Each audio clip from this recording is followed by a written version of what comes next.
ایک دل دہلا دینے والی خبر۔ کنیکٹیکٹ امریکہ میں ایک حیدرآبادی طالب علم محمد زاہد کی المناک موت نے سب کو غمزدہ کر دیا ہے۔ یہ صرف ایک حادثہ نہیں بلکہ ایک خاندان کی بے بسی اور سفارتی اداروں کی بے حسی کی المناک داستان ہے۔ محمد زاہد 20 سالہ نوجوان university of bridge port Connecticut میں ہیلتھ پروفیشنلز کی تعلیم حاصل کر رہا تھے۔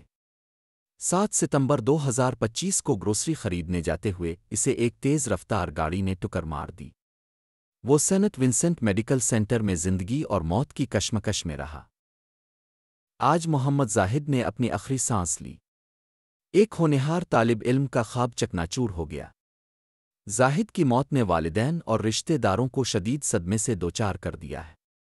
زاہد کے انتقال کی خبر کے بعد اولڈ میلاک پیٹ علاقہ میں غم کی لہر دوڑ گئی۔ مجلس بچاؤ تحریک کے ترجمان امجد اللہ خان نے زاہد کے والدین سے ملاقات کی۔ امجد اللہ خان کے مطابق زاہد کے والدین اپنے بیٹے کو دیکھنے امریکہ پہنچنے کی ہر ممکن کوشش کر رہے تھے، لیکن ناگزیر حالات کی وجہ سے وہ ایسا نہ کر سکے۔ زاہد کے والد محمد اسماعیل نے وزیر خارجہ ڈاکٹر جے شنکر اور تلنگانہ کے وزیر اعلیٰ ریونت ریڈی سے اپیل کی۔ ان کی درخواست تھی کہ واشنگٹن ڈی سی میں ہندوستانی سفارت خانے اور نیو یارک میں قونصل خانے کو ہدایت دی جائے کہ زاہد کی میت کو حیدرآباد واپس بھیجا جائے، تاکہ آخری رسومات آبائی شہر میں ادا کی جا سکیں۔ افسوسناک بات یہ ہے کہ محمد زاہد کے حادثے کے بعد سے کوئی جواب نہیں ملا۔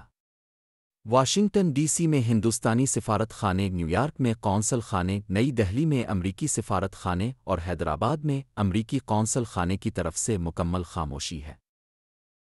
ہندوستانی سفارت خانے قونصل خانے کے کسی اہلکار نے ہسپتال کا دورہ نہیں کیا، نہ ہی انہوں نے زخمی محمد زاہد کی خیریت دریافت کی اور نہ ہی اس کے والدین سے بات کی۔ یہ ایک سنگین لاپرواہی ہے۔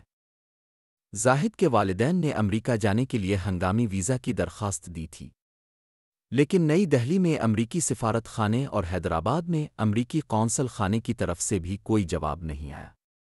یہ صورتحال انتہائی مایوس کن ہے۔ ہم تمام متعلقہ حکام سے پرزور مطالبہ کرتے ہیں کہ وہ فوری طور پر اس معاملے میں مداخلت کریں۔ محمد زاہد کی میت کو جلد از جلد حیدرآباد واپس لانے میں مدد کریں۔ اس خاندان کو انصاف فراہم کیا جائے۔ اس خبر کو زیادہ سے زیادہ شیئر کریں تاکہ یہ آواز حکام تک پہنچے۔ مرحوم زاہد کے لیے دعائے مغفرت کریں اور خاندان کے غم میں شریک ہوں۔